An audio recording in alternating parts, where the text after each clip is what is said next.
पण भाऊंची काही चूक नाहीये त्याच्यात, त्यांना कशाला दोषी मानताय तुम्ही? आम्ही त्यांना तो दोषी म्हणतोय काय? फक्त चौकशी करायची आहे त्यांची, आणि जर का चौकशीमध्ये ते दोषी आढळले तर मात्र अटक करावी लागेल.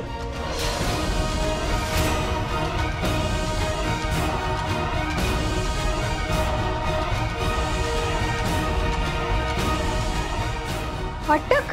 अबे अगं कर नाही त्याला डर कशाला? चौकशीच करायची ना त्यांना, ते त्यांचं काम करतायत. भाऊ खरं ते अटक म्हणाले. अगं दोषी सापडलो तरच अटक करणार ना. आपण काही केलंच नाही तर कशाला अटक करतील?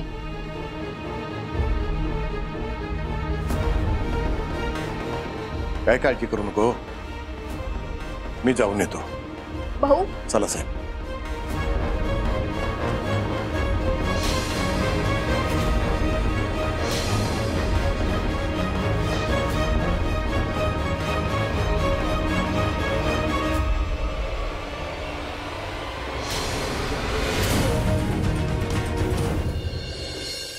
सर, सर ऐका तर.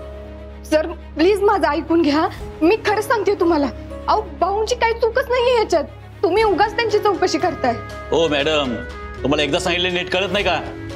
आमचं काम आम्हाला करू द्या. चौकशी करणं ऑफिशियल प्रोटोकॉल आहे. Please cooperate. चला भाऊ. अहो पण मॅडम, स्पर्धेचे आयोजक भाऊ होते ना, मग चौकशी पण फक्त भाऊंचीच होणार, तेही समोर कोणी नसताना.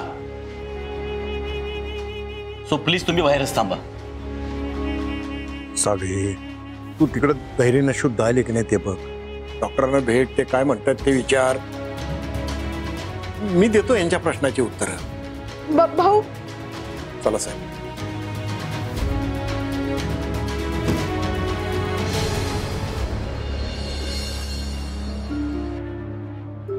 फक्त खेळाची स्पर्धा भरवलेली आपण, इथं तर नशिबातच खेळून बसलाय. चांगलं काय करायला गेलं की नेहमी उलटच काहीतरी होत असतंय. हे तर काय, हा बिचारा धैर्य आपली मदत करायला आले आणि इथं काय उलटच होऊन बसलंय सगळं.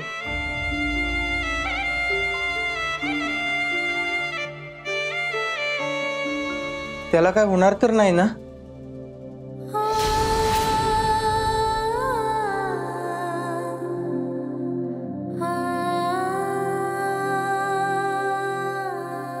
आपल्या मैत्रीसाठी करताय ना तुम्ही? अहो मग ऐका की. हा धैर्य मुजुमदार मैत्रीच्याही एक पाऊल पुढे गेलाय.